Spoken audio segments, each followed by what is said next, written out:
I don't need your money. Michael looked at the money, then at her. You don't need it? He asked. What? Is it not enough? The girl shook her head. No, sir. Michael gave a short laugh, more insulted than amused. Not enough. All right. He reached into his coat again, pulled out his leather wallet, and took out more bills. He added them to the first stack until the fold was so thick it looked absurd in the glow of the streetlight. How about now? He asked. That should buy crayons, milk, a coat, shoes, dinner for a week, maybe more. The girl did not reach for it. Michael's eyes narrowed. You understand what I'm offering you, don't you? Yes, sir. And you're still saying no? Yes, sir. Ethan stepped closer, lowering his voice. Mr. Whitmore, we should go. It's freezing, and this is becoming unnecessary. Michael ignored him. He kept looking at the child. Everybody needs money, he said. Everybody. Men twice your size wait months just to sit across from me and ask for money. Hospitals ask, schools ask, churches ask, politicians ask. People with degrees on their walls and names on office doors ask me for money every day. He tilted the bills toward her. But you're sitting out here in the cold, selling little pictures, and you're telling me no? The girl pulled her coat tighter around herself. Her voice stayed soft, but it did not shake. I'm poor, she said. I know that. Mama knows it too. But I'm not just sitting here waiting for somebody to feel sorry for me. I draw with my own hands. Then I sell what I draw. Michael said nothing. She looked down at her fingers, red from the cold, then back at him. If you want to help me, buy a picture. Don't buy me.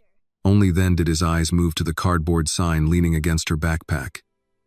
The letters were uneven, written with a blue marker. Drawings, $2, for crayons and milk. Michael stared at the sign longer than he meant to. Then he looked at the pictures on the towel. A yellow house with smoke rising from the chimney. A bus stop under snow. A woman holding a baby. A bowl of soup on a small table. And one drawing that held him still. It showed a man in a black suit standing before a tall window. Behind the window were city lights. Around him was a large room. But the room was empty. No family. No friend. No second chair. Just the man, the window, and a face that looked as though it had forgotten how to come home. Who is that supposed to be? Michael asked. A lonely man, she said. Does he have a name? Maybe. I don't know it. Then why draw him? Because I see men like him sometimes. She glanced at his coat, his shoes, the car. Nice coat, nice shoes, big car, but tired eyes. Before Michael could respond, a couple of passers-by slowed down, drawn by the sight of money. Hey, mister, one man said. If she don't want it, I'll take it. Another laughed. Yeah, don't waste it. We need it more than she does. A woman stepped closer. Baby don't know what she's turning down. You giving out money? We hear. Annie lowered her eyes, embarrassed. Michael's expression hardened. He slowly folded the cash and slid it back into his coat. I'm not handing out money, he said. The group muttered and drifted away, disappointed. Annie looked up at him. You put it away. I did. Are you mad? Michael exhaled. I don't think so. Then, without another word, he lowered himself onto the sidewalk beside her. Annie looked at him curiously but didn't move away. What are you drawing? He asked. A man. I figured. A lonely man. Michael watched her color the edges of the window. Only half an hour earlier, he had stood under chandeliers at the Grand Hall Charity Gala, raising a glass to applause. Every child deserves a chance, Michael had said. The room had loved it. Now, sitting on a freezing sidewalk beside a girl selling $2 drawings. The sentence felt unfinished. He looked at her again. What's your name? Annie. I'm Michael. I know. That surprised him. You know? She nodded toward the car. People with cars like that are always somebody. Michael let out a faint breath, almost a laugh. Annie, he said after a moment, where's your family? Mama's working. At night? She works at the diner first. Then she cleans offices. And you wait here? She can see me when she gets off. And Miss Ruth from upstairs watches too. Annie pointed toward a dim apartment window across the street. People look out for each other here. Michael followed her finger. A curtain shifted slightly. You have brothers or sisters? A baby brother. He cries when there's no milk. She kept drawing. That's why I sell more at night. Michael nodded slowly, absorbing it. You always draw people? He asked. Sometimes houses, sometimes food, sometimes people who don't know they're lonely. That line stayed with him longer than he expected. He reached into his pocket again, then paused. Annie's eyes flicked to his hand immediately. Michael stopped, then slowly pulled out 3 $1 bills instead. For that one, he said, nodding at the drawing. Annie studied him, then nodded. That one is 3. I figured. He placed the money gently on the towel. She picked it up, folded it carefully, and slipped it into her bag. Thank you, she said. Michael looked at the drawing now in his hand. No, he said quietly. Thank you. Behind them, the door of the building opened, and Mr. Harris stepped out. Annie, he barked. I told you not to sit here. I'm packing up, she said quickly. Customers don't like this. Michael turned. The store is closed. Harris hesitated. Sir, we have rules. She's selling drawings. She's loitering. Kids like her always bring trouble. Michael's voice cooled. She has a name. Annie didn't argue. She just gathered her things. It's okay, she said softly. I'm used to it. That sentence hit harder than anything else. She slung her backpack over her shoulder. Good night, Michael. You heading to your mom? She nodded. I'll wait at the diner. Then she walked off under the streetlights, small and steady. Ethan stepped closer. We should go. Michael didn't move right away. He stood there, looking down at the drawing in his hand. The man in the picture stood alone in a beautiful room, surrounded by light, with no one at his table. As Michael finally turned toward the car, something inside him no longer felt as certain as it had earlier that evening. The car door closed with a soft, insulated thud, sealing Michael Whitmore back into a world where cold did not belong. Ethan glanced at him from across the seat. You handled that longer than necessary. Michael didn't answer. She's a kid, Ethan continued, brushing an invisible crease from his sleeve. They don't always know what's good for them. You tried to help. That's enough. Michael kept his eyes on the drawing resting on his lap. That's enough, he repeated softly, but the words didn't sit right. Ethan shifted, sensing resistance. We have a breakfast meeting at 8. The donors from the foundation are expecting you to outline next quarter's expansion. You don't want to be distracted by something like this. Something like what? Michael asked. Ethan paused. A situation you can't solve personally. Michael finally looked up. Everything I do is personal, Ethan. That's the brand you've been building for me. That's the image, Ethan corrected calmly. There's a difference. Michael didn't reply. He turned his gaze back to the drawing. The man in the picture still stood in front of that tall window, still surrounded by light, still alone. Michael traced the outline of the window frame with his thumb, careful not to smudge the crayon. The car moved north, away from the cracked sidewalks and dim streetlights, back toward polished glass and quiet streets. The farther they drove, the more distant Annie's voice should have felt, but it didn't. If you want to help me, buy a picture. Don't buy me. Michael leaned back in his seat and closed his eyes for a moment, and he had not known what to do with it. Sir? The driver's voice came through softly. We're almost home. Michael opened his eyes. When the car stopped, the doorman was already stepping forward, opening the door before Michael reached for the handle. Good evening, Mr. Whitmore. Michael nodded faintly and stepped out. The lobby lights were warm, golden, controlled. No wind, no noise, no cardboard signs. Inside the elevator, Ethan checked his phone. I'll have tomorrow's briefing sent to your tablet. You might also want to approve the press release from tonight's gala. The quote landed well. Which quote? Every child deserves a chance. Michael let out a quiet breath. Yes, he said. It did. The elevator doors opened directly into his penthouse. Ethan stopped at the entrance. Try to get some rest, he said. Tomorrow's a long day. Michael nodded without looking at him. Good night, Ethan. The door closed behind him. Michael loosened his tie and walked slowly toward the dining table. He stood there for a moment, staring at the single plate, the single chair pulled out slightly, as if someone had expected him to sit and never arrived. He placed the drawing beside the plate. The man in the picture stood in his empty room. The resemblance was no longer subtle. Michael pulled out the chair and sat down.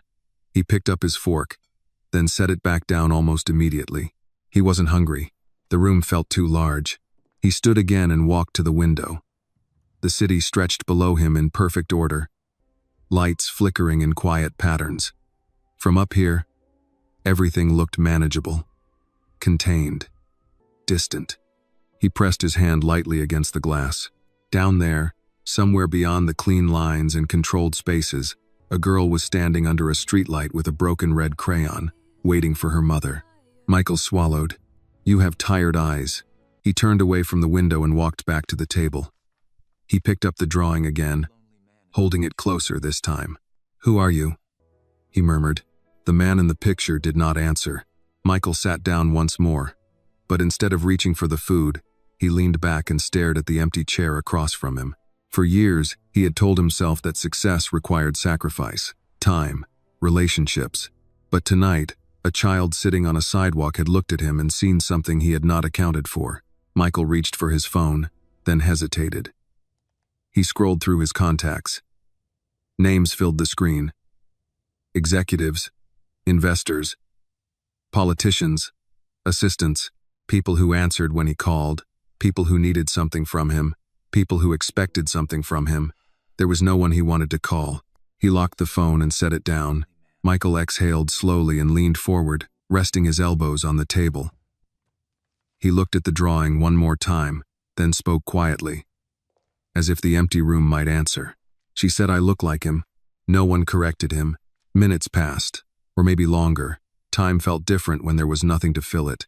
Finally, Michael stood, picked up the drawing, and carried it with him to the bedroom. He placed it on the nightstand, where a stack of unread reports usually sat. He turned off the lights. The room fell into darkness, broken only by the faint glow of the city through the glass. Michael lay down, staring at the ceiling. Every time he closed his eyes, he saw the same image, a small girl under a streetlight, holding onto a box of crayons as if it mattered more than money. If that moment touched you, leave a like and tell me where you're watching from in the comments. You might be surprised who's watching right beside you, and don't forget to subscribe so you don't miss what happens next. At some point in the night, he sat up again, reached for the drawing, and looked at it in the dim light. "You didn't take it," he said softly, remembering. Then, after a long pause, he added, almost to himself, "So what do you actually need?" The question lingered in the dark, unanswered. The next morning came too clean for the kind of night Michael Whitmore had just lived through. Sunlight spilled across the glass walls of his penthouse, soft and golden, reflecting off the still surface of Lake Michigan.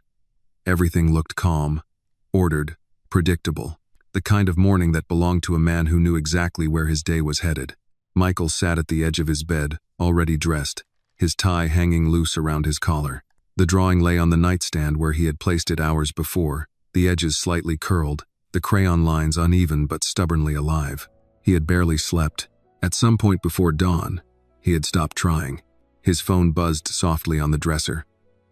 A message from Ethan. "Driver ready. Meeting in 40 minutes. Michael picked up the phone, read the message, then set it back down without replying. He looked at the drawing again. "You didn't take it," he murmured. The silence in the room answered the same way it always did. Michael stood, walked over to the window, and stared down at the city waking beneath him. Cars moved in steady lines. People crossed streets with purpose. Somewhere, coffee machines hummed and office lights flickered on. Everything moving forward. Except him. He reached for his phone again, typed a short message, then hit send. Cancel the morning meeting. Push everything to the afternoon. The reply came almost instantly. "Is everything okay?" Michael paused, then typed back. "No, that's why I'm canceling." He didn't wait for another response. He grabbed his coat, picked up the drawing, and headed for the door. By the time he reached the street, the air had warmed slightly, but the cold still lingered in the wind. His driver stepped forward immediately. "Good morning, sir. Where to?" Michael hesitated for only a second. "South Side. Same street as last night." The driver glanced at him briefly through the mirror but nodded. "Yes, sir." The car pulled away. As the city shifted around him again, Michael found himself watching everything more closely than he ever had before. The storefronts. The bus stops. The people walking with their heads down, shoulders tight against the cold. He had driven past these streets 1,000 times without seeing them. Now they refused to stay invisible. Ethan called halfway through the drive. Michael answered. "Michael." Ethan's voice came through, controlled but tense. "I just saw your message. We have investors flying in this morning. You can't just cancel on them without explanation. I gave one. That's not an explanation. That's a problem. Michael looked out the window. Reschedule them. They're not going to like that. Michael's tone stayed calm. They'll survive. A pause. Then Ethan said carefully, "Is this about last night?" "Yes." Another pause. Longer this time. "You're not seriously going back there?" "I am." "For what?" Ethan asked. "Closure? You already did more than enough." Michael's jaw tightened slightly. "I didn't do anything. You offered help." She refused. "That's the end of it." Michael shook his head, even though Ethan couldn't see it. "No, that's the beginning of it." Ethan exhaled sharply. "You're letting a random interaction throw off your entire schedule. I'm letting the truth interrupt it." Silence filled the line for a second. Then Ethan said, quieter now, "Michael, don't turn this into something it isn't." Michael looked down at the drawing in his hand. "I think I already did that. Last night." He ended the call before Ethan could respond. The car slowed as they approached the same block. The store was still closed, its metal gate pulled halfway down. The sidewalk looked smaller in daylight. Less dramatic. Less cinematic. Just concrete, worn and ordinary. But the spot under the streetlight was empty. Michael stepped out of the car before the driver could open the door. "Sir," the driver started. "I'll be fine." He walked toward the corner, scanning the area. No towel. No drawings. No purple coat. For a moment, something unfamiliar flickered through him. Disappointment. He turned toward the bus stop. A few people stood there, bundled in coats, waiting. None of them were Annie. Michael approached an older woman standing near the bench, her grocery cart beside her. "Excuse me," he said. "There was a girl here last night. Selling drawings. Do you know where she might be?" The woman looked him up and down, taking in the coat, the shoes, the posture. "You mean Annie?" she asked. Relief came quicker than he expected. "Yes, she ain't here in the morning," the woman said. "She comes at night. Waits on her mama." Michael nodded slowly. "Do you know where her mother works?" The woman tilted her head toward the corner. "Diner 2 blocks down. She there most nights." "Thank you." He turned to leave, then stopped. "Do you know her name?" The woman raised an eyebrow. "You mean the mama?" "Yes. Denise." Michael repeated it quietly. "Denise." He nodded once and walked back toward the car. Inside, the driver looked at him through the mirror. "Heading back, sir?" Michael shook his head. "No. Take me to that diner." As the car pulled forward again, something in him felt different. Not lighter, not easier. Just clearer. For the first time, he wasn't chasing a deal, a deadline, or a number. He was following a thread he didn't fully understand yet. And for once, that uncertainty didn't feel like weakness. It felt like direction. The diner came into view a minute later, its neon sign flickering faintly in the daylight. Michael stepped out before the car fully stopped. Inside, the air was warm, filled with the smell of coffee, fried eggs, and something sweet baking in the back. A bell above the door chimed as he entered. A waitress behind the counter looked up. "Sit anywhere," she said automatically, then paused when she took a better look at him. "You waiting on someone?" Michael stepped forward. "I'm looking for Denise." The waitress studied him for a second. "You a friend?" Michael hesitated. "I'd like to be," he said. The woman considered that, then nodded toward the kitchen. "She's in the back. Give me a second." Michael stood there, hands at his sides, the drawing still folded carefully in his coat. For the first time in a long time, he wasn't sure how a conversation would go, and he didn't try to control it. As the kitchen door swung open, a woman stepped out, wiping her hands on a towel, her eyes sharp from long hours and harder years. Michael straightened slightly. Somewhere behind her, a child's voice echoed faintly from memory. "If you want to help me, buy a picture. Don't buy me." Michael took a quiet breath. "Are you Denise?" he asked. And just like that, whatever came next had already begun. Denise studied him for a long second before answering. Up close, she looked younger than her tired eyes suggested. But there was nothing uncertain about her posture. She stood straight, shoulders firm, as if life had taught her not to lean on anything that might give way. "Yes," she said. "I'm Denise. What do you need?" Michael shifted slightly. suddenly aware that for all his wealth and authority, this was not a room he could walk into and control. "My name is Michael," he said. "I met your daughter last night." Denise's expression changed immediately, not softer, but sharper. "Annie?" she asked. She was outside the store, drawing. He paused, choosing his words more carefully than usual. "I spoke with her." Denise's grip tightened slightly on the towel in her hand. "She told me somebody stopped to talk. Didn't say who. I tried to give her money," Michael admitted. She refused. For the first time, something like a small, restrained smile touched Denise's face. "That sounds like Annie." There was no pride in the way she said it. No performance. Just recognition. Michael nodded. "I wanted to make sure she got home safely." "She did," Denise said. "I found her at the corner. Same as always." Michael glanced around the diner.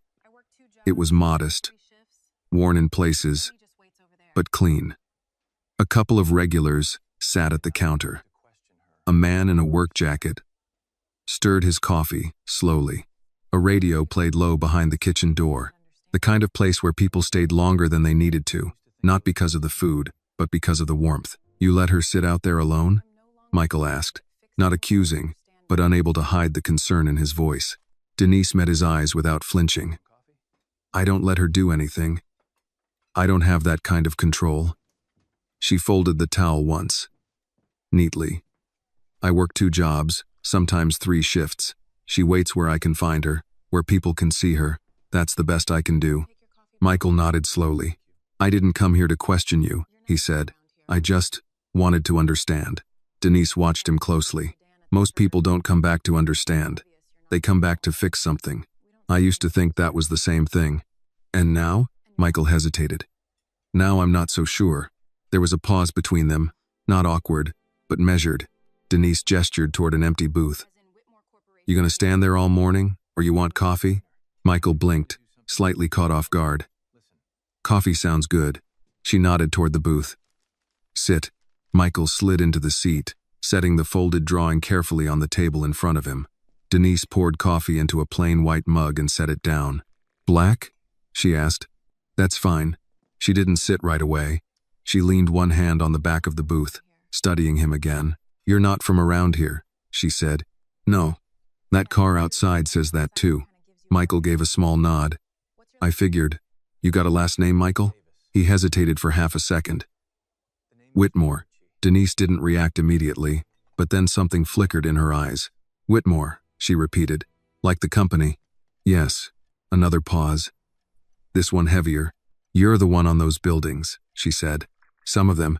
Denise straightened slowly. "So what are you doing in my diner?" Michael met her gaze. "Trying to do something I don't usually do." "And what's that?" "Listen." Denise held his eyes for a moment longer, then slid into the seat across from him. Not welcoming, not hostile, just present. "All right," she said. "Then listen." Michael nodded.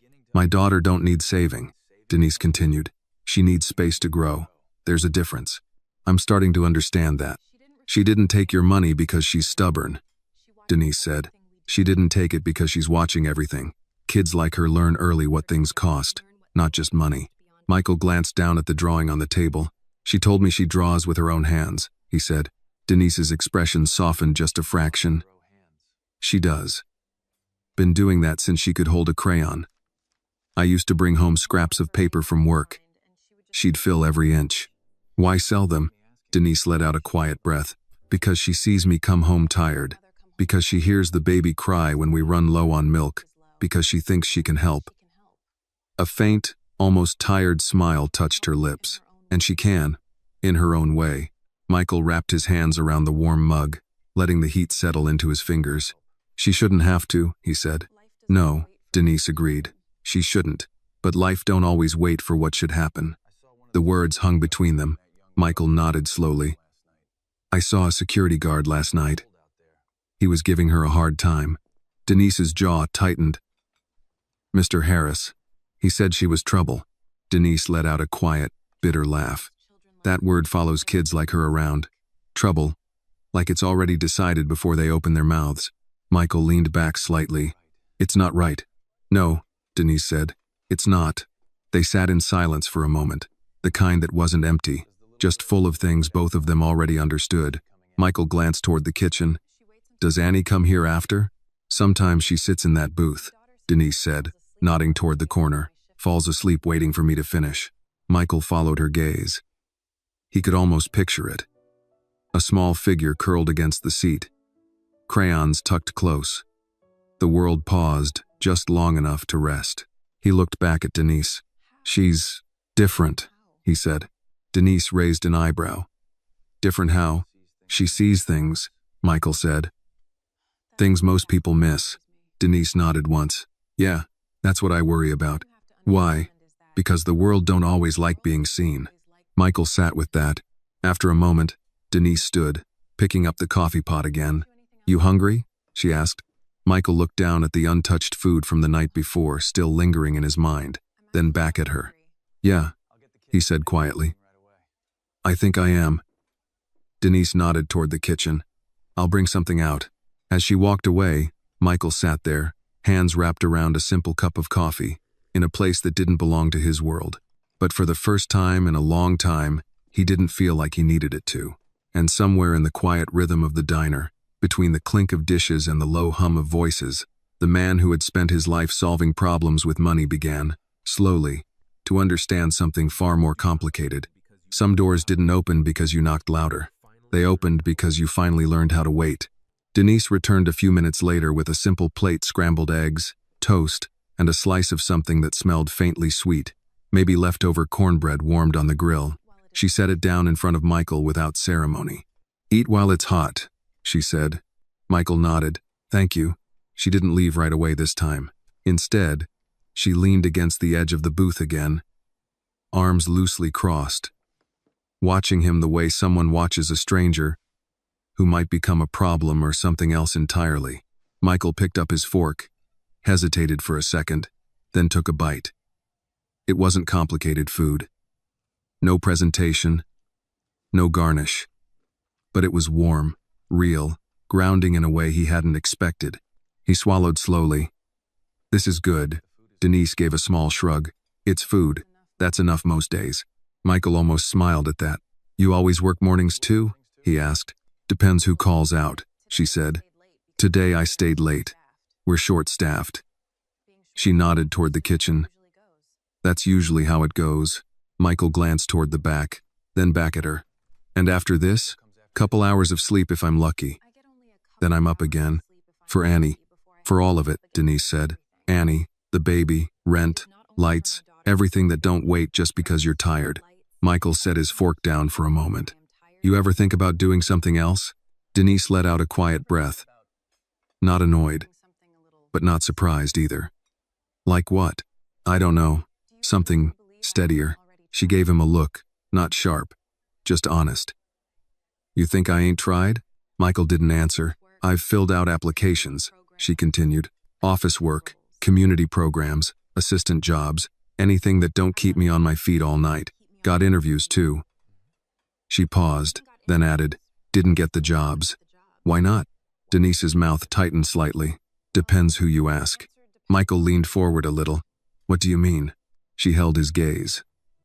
Sometimes they say I don't have the right experience. Sometimes they say I'm not a fit. She made a small gesture with her fingers around the last word. You ever hear that one before? Michael didn't respond right away. Denise watched his face carefully. That's the kind that don't tell you anything. Just means no.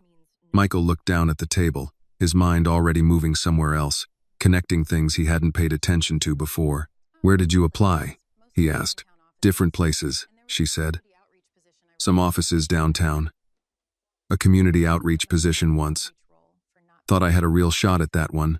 What happened? Denise gave a faint, tired smile. They told me I wasn't the right cultural fit. The phrase landed heavier this time. Michael leaned back slowly, repeating it in his head. Not a cultural fit. He had heard that phrase before. Seen it in reports. Signed off on summaries where those words passed quietly across a page. Neutral, professional, harmless on the surface. Now it didn't sound harmless at all. What does that even mean? He asked quietly. Denise shrugged. Means they already decided I didn't belong. They just didn't want to say why. Michael ran a hand across his jaw, thinking. You had experience? He asked. I've been organizing food drives at church for years, she said. I know families around here by name. I know who needs help before they ask. I know how to stretch a dollar, how to talk to people when they're hurting, how to get folks to show up for each other. She paused. But none of that looks good on paper next to somebody with the right degree and the right address. Michael looked at her more carefully now, not just seeing her, but measuring something deeper. And you think that's why they didn't hire you? I don't think, Denise said calmly. I know. The diner door chimed as someone walked in. But neither of them looked up. Michael picked up his fork again, but he wasn't really eating now. His thoughts had shifted. What would you have done in that job? He asked. Help people connect to resources, Denise said. Jobs, housing programs, childcare, food assistance, stuff like that. She gave a small, almost ironic smile. Same things I already do, just without a paycheck. Michael let out a quiet breath. Across from him sat a woman who knew the work, lived the work, understood the people the system claimed to serve, and had been told she didn't fit. He looked down at the drawing again, the lonely man in the tall window. Maybe he didn't fit either. Can I ask you something? Michael said. Denise nodded slightly. You already are. Why didn't you tell Annie to take the money last night? Denise didn't hesitate. Because it wasn't hers. Michael frowned. It was meant for her. No, Denise said gently. It was meant to make you feel like you fixed something. The words were calm, but they landed with precision. Michael didn't argue. If she takes money like that, Denise continued, she learns the wrong lesson, that somebody else decides her value, that she has to accept whatever's offered just because it's more than what she has. She shook her head slightly. I'm not raising her like that. Michael nodded slowly. She told me I was trying to buy her, he said. Denise gave a faint smile. She wasn't wrong. Michael let out a breath, not defensive this time. No, he admitted. She wasn't. There was a shift then, subtle but real. The conversation no longer felt like a stranger asking questions. It felt like something closer to understanding. Denise picked up the coffee pot again, topping off his cup. You didn't have to come back, she said. I know. Most people don't. Michael looked at the steam rising from the cup. Most people didn't hear what I heard. Denise studied him for a second, then nodded once. Maybe, she said. From somewhere outside, faint but familiar, came the sound of a child's voice carried on the morning air. Michael turned his head slightly, listening without realizing it. Annie wasn't there, but somehow, she was still part of the room. Michael looked back at Denise. I don't know what I'm supposed to do with this, he said honestly. Denise leaned against the booth again, her expression softer now, not trusting yet, but no longer closed. Maybe you're not supposed to do anything, she said. Maybe you're just supposed to see it. Michael held her gaze. For a man who had spent his entire life acting, deciding, fixing, solving, that answer felt both frustrating and strangely right. He nodded once. Outside, the city kept moving. Inside, something slower, quieter, more difficult had begun to take shape. And Michael Whitmore knew, even if he couldn't name it yet, that whatever came next wasn't going to be something he could handle the way he always had. Because this time, it wasn't about money. It was about what money had never taught him to see. Michael stayed longer than he intended. The plate in front of him was nearly empty now, the coffee no longer steaming, but he hadn't noticed when he finished eating. Denise had returned to work, moving between tables with quiet efficiency, her attention shifting naturally back to the rhythm of the diner. Orders, refills, small conversations with regulars, life continuing, whether anyone understood it or not. Michael sat there a moment longer, the drawing still resting near his hand. He finally stood, Denise noticed. She walked over, wiping her hands on a clean towel this time. You heading out? She asked. I should, Michael said, but you're not in a hurry. It wasn't a question. Michael gave a faint, honest smile. No, I'm not. Denise nodded once, as if that confirmed something she had already guessed. You coming back tonight? She asked. Michael hesitated. Will Annie be there? She usually is. He looked down at the drawing, then back at her. Then yeah, I think I will. Denise studied him for a second longer, then said simply, all right. No promise, no expectation, just permission. Michael reached into his coat, pulled out his wallet again, then paused. He looked at Denise, then at the counter, then slowly closed the wallet without taking anything out. "I'll pay at the register," he said instead. Denise's expression didn't change much, but there was a small shift in her eyes. Approval, maybe. Or at least, acceptance. "Yeah," she said, "that works." Michael walked to the front, paid for the meal like anyone else, and stepped back out into the cold. The air hit him again, but it didn't feel the same as the night before. Or maybe he didn't. He slid into the car, closing the door behind him. The driver glanced back. "Back to the office, sir?" Michael leaned his head against the seat for a moment before answering. "Yeah. Let's go." The city moved differently in daylight. Cleaner, faster, more certain of itself. By the time the car reached Whitmore Holdings Tower, Michael had already begun shifting back into the version of himself the world expected. But something didn't settle quite right. Inside the building, everything was as it always had been.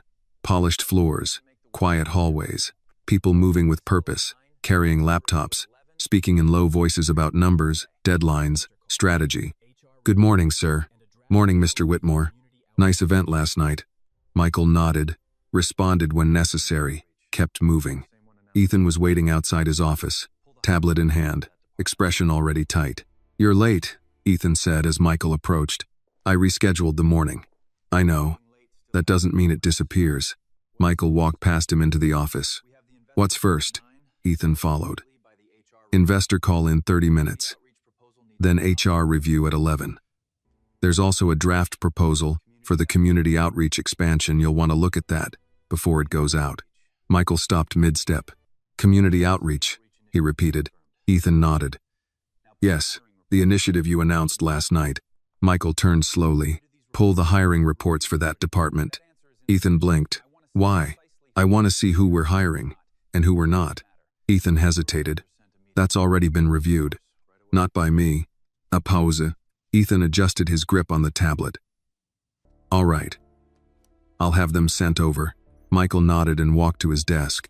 He placed Annie's drawing carefully beside his laptop. It looked out of place there. That was the point. Minutes later, the reports appeared on his screen. Pages of names, qualifications, interview notes, final decisions. Clean. Organized. Efficient. Michael scrolled, and then he saw it. A familiar phrase, repeated in neat, professional language. Not a cultural fit. He leaned back slowly. Again and again. Different names, similar backgrounds, same outcome. He thought of Denise standing across from him in the diner, saying the words without needing to explain them. He thought of Annie, sitting on a cold sidewalk, drawing a man who didn't know he was alone. Michael's jaw tightened. "Ethan," he said without looking up. "Yes?" "Come here." Ethan stepped closer, glancing at the screen. "What is it?" Michael pointed. "This. What does it actually mean?" Ethan followed his finger. "It's a standard evaluation phrase." "That's not what I asked." Ethan paused. "It means the candidate may not align with the company's environment, communication style, long-term expectations." Michael cut him off. "It means we didn't want them." Ethan didn't respond. Michael looked at him now. "Say it."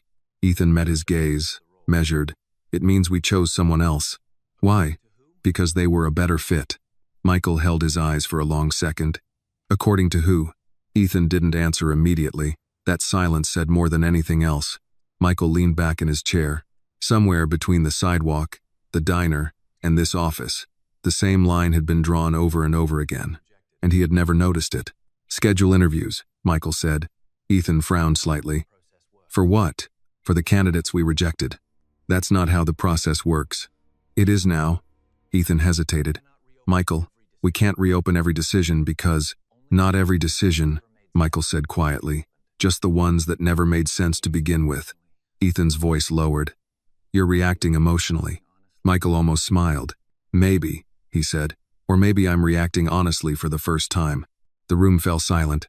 Ethan looked at the drawing on the desk, then back at Michael. "This is about that girl." "No," Michael said. "It's about what I didn't see before I met her."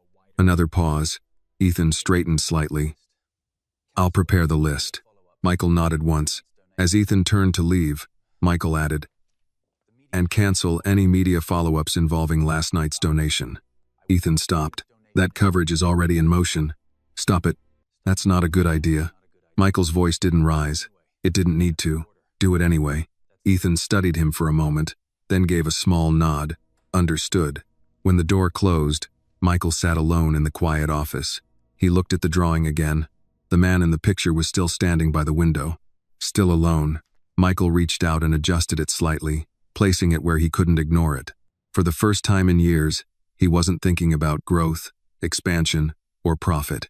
He was thinking about a question that didn't have a quick answer. Who gets to walk through the door? And who gets told they don't belong? Outside his office, the company continued as it always had. Inside, something had already begun to change. And later that night, without needing to check the time, Michael Whitmore knew exactly where he would be. By the time night settled over Chicago again, the cold had returned with a sharper edge. Michael Whitmore stepped out of his car on the same block, the same streetlight flickering above the cracked sidewalk, but nothing about him felt the same as the night before. He wasn't holding money this time. No folded bills. No quick solution waiting in his pocket. Just the memory of a conversation he hadn't been able to forget. Ethan remained inside the car. "You don't need me to come with you?" he asked through the slightly lowered window. Michael shook his head. "No." Ethan studied him for a moment. "You're doing this again." "Yes." "For what outcome?" Michael looked toward the sidewalk. "I don't know yet." Ethan exhaled softly. "That's what concerns me." Michael gave a faint, almost tired smile. "It should." Then he turned and walked away from the car. The street looked quieter than the night before, but not empty. A few people lingered near the bus stop. A man smoked near the corner. The neon sign from the diner buzzed faintly in the distance. And there under the same streetlight sat Annie. She was in the same spot, though this time she had wrapped a thin blanket around her legs. The cardboard sign leaned against her backpack again. The towel was spread out, the drawings arranged carefully, like a small gallery no one had paid for but her. Michael slowed as he approached. She looked up before he spoke, as if she had been expecting him. "You came back," she said. "I said I would." She nodded once, like that was enough. Michael crouched slightly instead of standing over her this time. "Mind if I sit again?" Annie shrugged. "If you don't talk too much." Michael smiled faintly and sat down beside her on the cold sidewalk. For a moment, neither of them spoke. "What are you drawing tonight?" he asked. Annie held up a new page. It showed a small table. 3 figures sat around it. 1 taller, 2 smaller. Steam rose from bowls in front of them. "That your family?" Michael asked. She nodded. "Mama made soup yesterday." Michael studied the drawing. "Looks full," he said. "It is," Annie replied. Michael leaned back slightly, resting his hands against the cold pavement. "You sold anything yet?" 2, she said. "Not the big ones." "What's a big one?" She pointed to a drawing near the corner. It was another man, not standing this time, but sitting alone at a long table. The table was too big. The chair across from him was empty. Michael let out a quiet breath. "That one looks familiar." Annie tilted her head. "You look at it like you know him." "Maybe I do." Before she could answer, a shadow fell across them. Mr. Harris stepped out again, his expression already set in disapproval. "I told you about sitting here," he said. Annie's shoulders tightened slightly, but she didn't move right away. "I'm not blocking anything," she said quietly. Harris gestured toward the sidewalk. "That's not the point. You can't set up here every night." Michael stood this time. "She's not hurting anyone," he said. Harris glanced at him, recognition flickering. "Sir, this isn't your concern." "It is if you're treating her like she doesn't belong here." Harris's jaw tightened. "I'm just doing my job." Michael stepped closer, but his voice stayed controlled. "Your job isn't to push a child off a sidewalk because she makes people uncomfortable." Harris scoffed. "You don't understand this area." Michael shook his head slightly. "No. I think I'm starting to." The tension thickened. For a second, it looked like Harris might push further. But then he glanced toward the car, still waiting at the curb, toward Ethan watching through the window, toward the quiet attention of a few people nearby. He stepped back. "Just keep it moving," he muttered. before turning away. Annie let out a breath she hadn't realized she was holding. Michael sat back down beside her. "You okay?" he asked. She nodded, but her hands were tighter around the crayon box now. "They always say that," she said softly. "What?" "That I don't belong." Michael looked at her. Really looked this time. "You do belong," he said. Annie shrugged. "Not everywhere." That answer sat heavy between them. Michael picked up one of the crayons beside her. "Which one's your favorite?" She pointed. "Blue." "Why blue?" "It's the sky," she said. "It's big. Nobody can tell it to move." Michael turned the crayon between his fingers, thinking about that. "Can I try?" he asked. Annie blinked. "You draw." "Not well." "That's okay," she said. "I don't write well." Michael smiled slightly and took a blank piece of paper. He hesitated, then began to draw. The lines were rough, unsure, nothing like Annie's steady strokes. He drew a door, just a door, no house, no frame, just a door, standing by itself. Annie leaned closer. "What's that?" "A door," he said. "Where's the house?" "There isn't one." She frowned slightly. "Then where does it go?" Michael paused.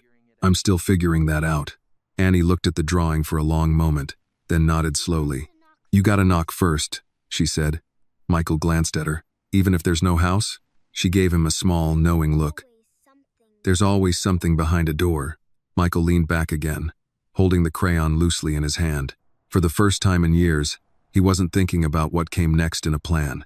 He was just sitting there, on a cold sidewalk, beside a child who refused to be bought, trying to understand something that couldn't be written into a contract. After a while, Annie yawned softly. "You tired?" he asked. She nodded. "Mama should be done soon." Michael looked toward the corner, then back at her. "Mind if I wait with you?" Annie shrugged. "You're already here." That was answer enough. They sat in silence, watching the street, the passing cars, the small movements of a city that rarely noticed moments like this. But something had shifted. Not loud, not dramatic. Just enough. Because this time, Michael Whitmore wasn't trying to fix Annie's world. He was finally learning how to sit inside it. And for reasons he couldn't fully explain yet, that felt like the beginning of something far more important than anything he had built before. The night grew quieter as the wind settled into a steady, biting rhythm, the kind that didn't rush but stayed long enough to remind you it was there. Michael and Annie sat side by side beneath the streetlight, the small pool of yellow light holding them in place while the rest of the city moved around them without noticing. The paper with the unfinished door lay between them, the blue crayon still in Michael's hand. "You didn't finish it," Annie said after a while. Michael glanced down. "I don't know what comes after the door." Annie leaned forward, studying it. "You don't have to know. You just have to draw the next part." Michael let out a quiet breath. "That sounds easier when you say it." "It is easier," she said simply. "You just think too much." That earned a small smile from him. Footsteps approached from the corner, quick but tired. Annie turned before Michael did. "Mama." Denise appeared under the streetlight. Her coat pulled tight, her face drawn from a long shift but softening the second she saw Annie. She walked faster, closing the distance, her eyes briefly scanning Michael before returning to her daughter. "You all right?" she asked, crouching slightly. "I'm okay," Annie said. "I sold too." Denise nodded, brushing a hand over Annie's hair. "Good. You ready to go?" Annie hesitated, then pointed to Michael. He stayed. Denise looked at him again, more carefully this time. "I see that." Michael stood slowly. "I said I would." "You did," Denise replied. There was no accusation in her tone, but there was still caution. Annie gathered her drawings, stacking them neatly, slipping them into her bag with care. Michael watched her work, noticing how deliberate she was, how nothing was just tossed aside, even the smallest piece of paper treated like it mattered. "Let me help," he said. Annie shook her head. "I got it." He nodded, stepping back. Denise straightened, adjusting the strap of her worn bag over her shoulder. "We're heading home." Michael hesitated, then spoke. "Can I walk with you?" Denise didn't answer right away. She looked at Annie, then back at him. "It's not far," she said. "You don't have to." "I know," Michael said. "I'd like to." Another pause. Then Denise gave a small nod. "All right." They started down the street together, Annie between them, her small steps steady despite the long night. The neighborhood shifted slightly as they walked, fewer lights, more quiet, the sounds of televisions behind thin walls, a distant siren, the hum of something always running somewhere. Michael kept his pace easy, matching Annie's. "You do this every night?" he asked. "Most nights," Denise said. "When I work late." Michael nodded. "It's not safe." Denise glanced at him. "Safe costs money." He didn't argue. They turned onto a narrower street. The buildings were older here, paint worn, steps uneven, but there was life in the details, a porch light left on, a chair near a door, a pair of boots drying by the steps. Annie pointed ahead. "That's ours." It was a small house, nothing remarkable at first glance. A narrow porch, a dim light above the door, a window with a curtain pulled halfway across. But there was something about it that felt lived in. Denise stopped at the steps. "This is us," she said. Michael nodded, taking it in. "Thank you," Denise added, not quite looking at him. "For what?" "For not making tonight harder than it already is." Michael shook his head slightly. "I don't think I made anything easier either." Denise gave a faint, tired smile. "Sometimes not making it worse is enough." Annie climbed the steps, then turned back suddenly. "Wait." She ran inside, the door opening just long enough for a wave of warm air to slip out into the cold. Michael caught the smell of something familiar, soup, maybe, or bread, something simple and real. Annie reappeared a moment later, holding a drawing. She ran back down and held it out to him. It was the one she had been working on earlier, the small table. 3 figures sitting close together, steam rising from bowls between them. "You forgot to buy this one," she said. Michael looked at it, then at her. "How much?" Annie shook her head.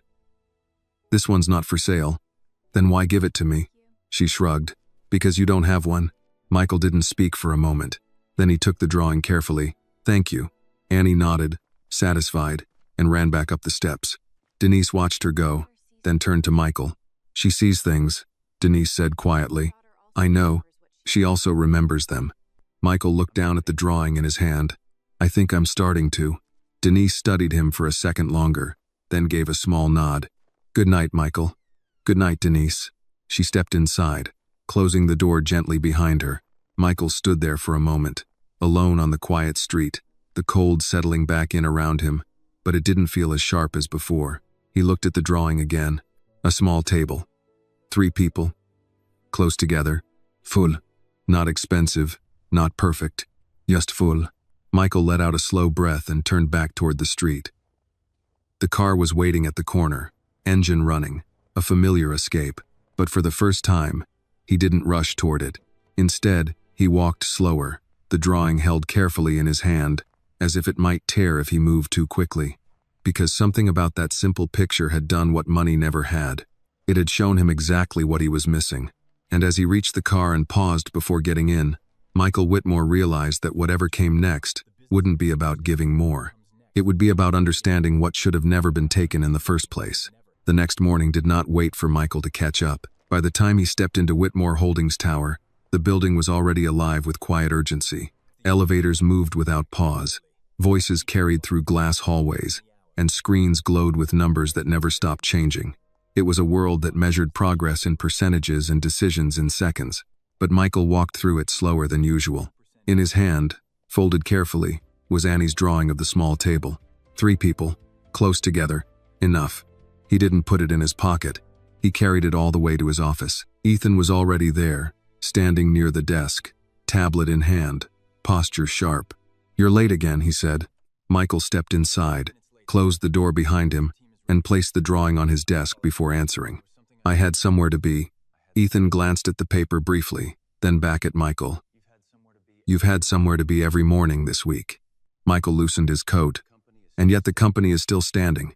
"That's not the point," Ethan replied. "We have a board review in an hour. You've already stirred questions with the hiring audits.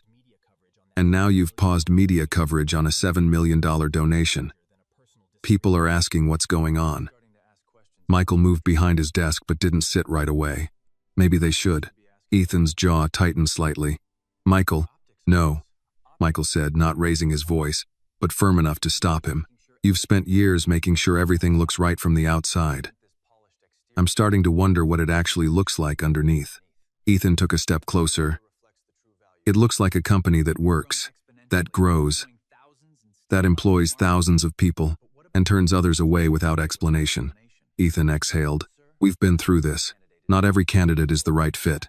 Michael picked up a file from his desk and flipped it open. Denise Johnson, community outreach applicant. Strong local experience. Rejected. Reason listed, not a cultural fit. Ethan didn't react immediately. There are dozens of those. That's the problem. Silence stretched between them. Michael closed the file. We're reopening those applications. Ethan shook his head slightly. You can't rebuild a hiring system based on one story. It's not one story, Michael said. It's a pattern. I just didn't see it before. Ethan's voice lowered. Because you weren't supposed to. That landed harder than expected. Michael looked at him. Explain that. Ethan hesitated, then said carefully, You're not supposed to see every crack in the system. You set direction. You don't get lost in details. Michael let out a quiet breath. What if the details are the problem? Before Ethan could answer, a soft knock came at the door. Come in, Michael said. A woman from HR stepped inside, holding a folder.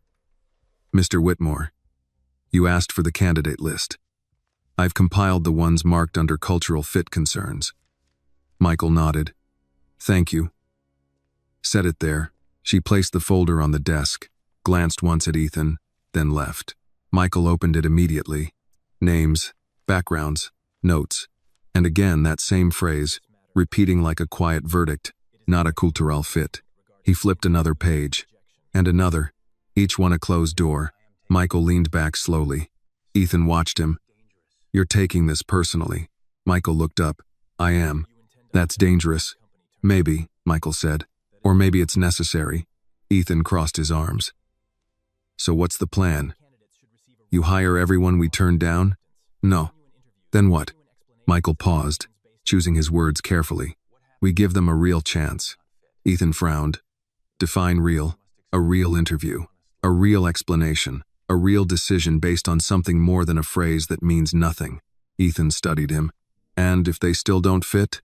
Michael held his gaze. Then we explain why. Honestly. Another silence. Ethan glanced at the drawing on the desk again. This is because of her.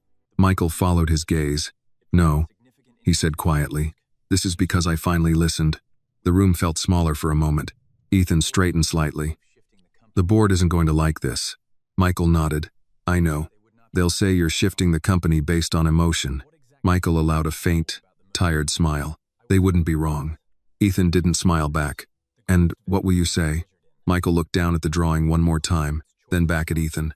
I'll say we've been calling it logic for a long time, he said. But it hasn't been fair. Ethan's expression didn't change, but something behind his eyes did. You're opening a door that's hard to close, he said. Michael nodded. Maybe it shouldn't be closed. The clock on the wall ticked quietly toward the board meeting. Ethan checked the time. You're going to walk in there and tell them this? Yes. They'll push back. I expect them to. They might try to overrule you. Michael reached for his jacket. Calm, steady.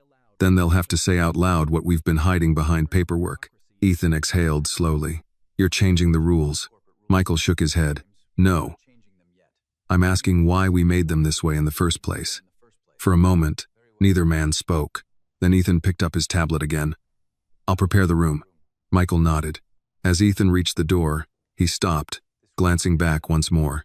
This doesn't end at a board meeting, he said. Michael knew that. I'm counting on it, he replied. The door closed. Michael stood alone in the office. The noise of the building muted beyond the glass walls. He looked down at Annie's drawing one last time before the meeting. 3 figures, 1 table, no empty chairs. He folded it carefully and slipped it into his inner pocket. Then he straightened his shoulders and walked toward the door. Because for the first time in a long time, Michael Whitmore wasn't stepping into a room to protect what he had built. He was stepping in to question it. And whatever happened next was no longer something he could measure in numbers alone. The boardroom was already full when Michael walked in. Glass walls, polished wood, a long table lined with people who had built their lives on certainty. Men and women in tailored suits, tablets open, expressions composed but alert. They had read the reports. They had seen the changes. And now they were waiting. Ethan stood near the far end, giving Michael a brief look that said everything without speaking. This is where it gets difficult. Michael took his seat at the head of the table, calm, measured, carrying none of the urgency they expected to see. "Let's begin," he said. The first 10 minutes went exactly as planned. Numbers were presented, growth projections reviewed, expansion strategies outlined, everything clean, efficient, controlled. Then Michael closed the report in front of him. "We need to talk about hiring." A shift moved through the room, subtle but immediate. One of the board members, an older man named Richard Hale, leaned forward slightly. "We've already reviewed hiring metrics this quarter. They're strong. They're consistent," Michael corrected. "That's not the same thing." Another voice joined in. "What exactly is the concern?" Michael rested his hands on the table.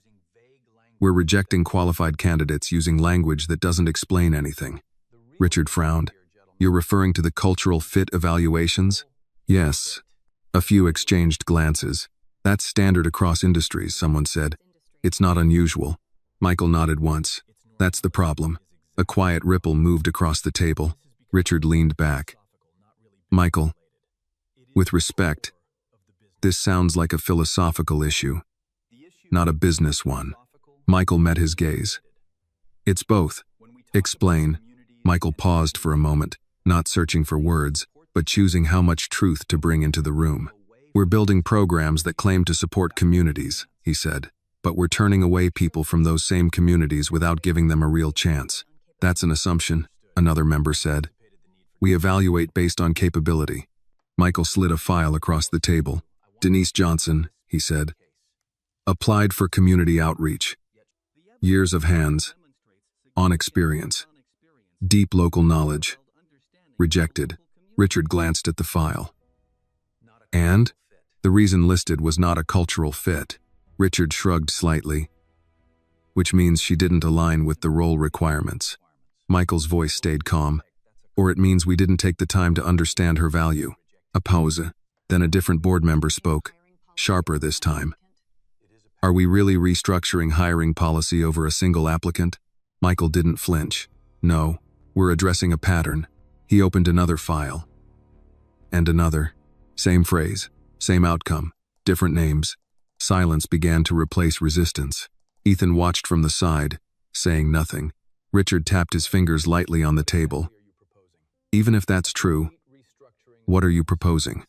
Michael leaned forward slightly. "We reopen these cases, we give them proper interviews, and we remove language that allows us to reject people without accountability." A few members shifted in their seats.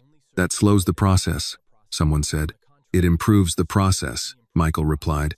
"It creates risk. It reduces blind spots." Richard's tone hardened just a fraction. "It also opens the company to criticism. If we start questioning our own decisions publicly, we undermine confidence." Michael held his gaze. "Or we build trust." Another voice cut in. "This sounds like optics." Michael shook his head. "No, optics is what we've been doing." That landed. For the first time, the room didn't push back immediately. Michael reached into his inner pocket and pulled out Annie's drawing. He didn't explain it right away. He just placed it on the table. A simple picture. 3 figures. 1 table. No empty chairs. Some of the board members looked confused. Others leaned closer. "What is this?" Richard asked. Michael's voice softened, but it carried. "This is what we say we believe in." Silence settled. "A full table," Michael continued. "Opportunity, inclusion, community." He let the words sit for a moment. "But that's not what we're building if people never get through the door." Richard looked at the drawing, then back at Michael. "You're bringing emotion into a system that requires objectivity." Michael nodded. "I am. Because the system isn't as objective as we pretend it is." Another pause. Then Ethan finally spoke, his voice controlled. "If we move forward with this, we need structure, clear guidelines. Otherwise it becomes unpredictable." Michael glanced at him briefly, then nodded. "Agreed." That shifted the room slightly. Practicality always helped. "So we define the criteria," Michael continued. "We document decisions clearly. We remove vague language. And we ensure that people are evaluated on what they bring, not how comfortable they make us feel." Richard exhaled slowly. This will change how we operate. Yes, it will slow us down. Maybe at first. It will cost time, money. Michael didn't hesitate. Then it's worth it. Silence again. Longer this time, because now the conversation wasn't about efficiency. It was about values. Richard leaned back, studying Michael more carefully than before. This isn't about policy, he said quietly. Something changed. Michael met his eyes. Yes, he said. Richard nodded slowly, as if confirming something to himself. And you're not backing down from it. No. Another board member spoke, less certain now. If we agree to this, we need measurable outcomes. You'll have them, Michael said, but they won't just be numbers. A faint, almost skeptical smile appeared. Everything is numbers eventually. Michael shook his head slightly. Not everything that matters. That ended the debate more than any argument could have, because there was nothing left to push against except the truth itself. Richard looked around the table, then back at Michael. All right, he said finally. We review your proposal. Carefully. It wasn't full agreement, but it wasn't rejection either. And in a room like this, that was the first real shift. Michael nodded once. That's all I'm asking. The meeting moved on after that, but something had changed in the air. The numbers still mattered. The strategies still stood. But underneath it, a new question had taken root. Who gets a seat at the table? When the meeting ended, chairs slid back, quiet conversations resumed, and people filed out more slowly than usual. Ethan approached last. That could have gone worse, he said. Michael allowed a small breath. It's not over. No, Ethan agreed. It's just started. He glanced at the drawing still on the table. You really believe this will make a difference? Michael picked it up, looking at it for a moment before answering. I think it already has. Ethan studied him, then gave a slight nod. As the room emptied, Michael stood alone for a moment, the echo of the conversation still lingering. For years, he had built systems designed to move fast, to grow, to succeed. Now he was beginning to understand something far more difficult: how to make them fair. And as he slipped the drawing back into his pocket and walked out of the boardroom, Michael Whitmore knew that whatever came next would test more than his leadership. It would test whether he was willing to keep choosing what was right, even when it cost him everything he had built. The days that followed did not unfold quietly. Change, Michael learned, never did. By the end of the week, the hiring review had already begun to ripple through Whitmore Holdings. Meetings were longer, decisions slower, conversations sharper. People who had never questioned the system before were now being asked to explain it. And not everyone was comfortable. Michael stood in his office late one evening, the city glowing beyond the glass, the same view that had once felt like proof of everything he had built. Now it felt more like a mirror, clear, wide, and impossible to ignore. Behind him, a soft knock broke the silence. Come in, he said. Ethan stepped inside, closing the door gently. He looked different, not in appearance, but in posture. Less certain, more aware. They're pushing back harder, Ethan said. Michael didn't turn. I expected that. Some of the board wants to delay implementation. Others want to limit it to a pilot program. Michael nodded slightly. And you? Ethan hesitated. I think they're trying to protect what they understand, he said carefully. And they don't understand this yet. Michael turned then, studying him. Do you? Ethan met his gaze. I'm starting to. That was enough. Michael walked back to his desk and picked up a folder. I want Denise brought in, he said. Ethan blinked. For what? For an interview. Ethan frowned. Michael, if we do that, it has to be structured. We can't make exceptions that look like favoritism. Michael nodded. It will be structured. Same process as everyone else. Real questions, real evaluation. And if she doesn't meet the criteria, Michael held his gaze. Then we change the criteria.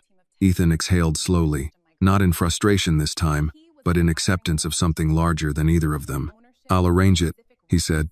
The following afternoon, Denise Johnson walked into Whitmore Holdings Tower. She didn't rush. She didn't look around in awe. She simply walked in, steady, composed, wearing the same quiet strength she carried in the diner. The lobby was polished, bright, filled with people who moved like they belonged there. For a brief moment, Denise paused near the entrance, not because she felt small, but because she was measuring the room. Michael watched from a distance before stepping forward. Denise, she turned, her expression unreadable at first, then settled into something calm. Michael, thank you for coming. You said it was an interview, she replied. I treat those seriously, he nodded. So do I. Ethan joined them, offering a polite, professional greeting. Denise returned it with a simple nod. No more, no less. They walked together toward the conference room. Inside, 2 other members of the hiring panel sat waiting, folders open, expressions neutral but curious. This was no longer a favor. It was a process. Denise took her seat. The interview began. The questions were standard at first. Experience. Background. Situational responses. Denise answered without hesitation, without embellishment. She spoke about organizing food drives, managing volunteers, identifying families in need before they asked for help. She spoke about trust, how it was built, how it was lost, how it could not be forced. One of the panel members leaned forward. How would you handle limited resources in a high-demand situation? Denise didn't pause. You don't just look at who asks the loudest, she said. You look at who needs it most, and you make sure the quiet ones don't get overlooked. Another question. How do you measure success in community outreach? Denise gave a small, thoughtful breath. When people stop feeling like they have to prove they deserve help, she said. When they start believing, they already do. The room fell still. Michael didn't interrupt. He didn't guide. He simply listened. For the first time, the system was doing what it was supposed to do, seeing someone clearly. When the interview ended, Denise gathered her things without asking for feedback. You'll let me know, she said. We will, Ethan replied. She stood, then looked at Michael briefly. Not for approval, not for reassurance, just acknowledgement. Thank you, she said. For what? For making it real. Then she walked out. The door closed softly behind her. Inside the room, no one spoke for a moment. One of the panel members finally said, She's strong. The other nodded. And she knows the work. Ethan glanced at the evaluation sheet in front of him. There was a space labeled cultural fit. He picked up his pen. Then, slowly, he drew a line through it. Michael watched but said nothing. What do we replace it with? The panel member asked. Ethan looked up. Clarity, he said, and accountability. Michael allowed himself the smallest breath of relief. That evening, Michael returned to the same street. The cold was still there. The streetlights still flickered. And Annie was there again, sitting with her drawings, her crayon box close. She looked up as he approached. You came back, she said. I said I would. Michael sat down beside her just like before. For a moment, neither of them spoke. Then Annie held up a new drawing. It was different this time. A large table. More than 3 people now. Some faces clearer than others. Some just shapes. But the table was full. No empty spaces. No distance between them. Michael studied it carefully.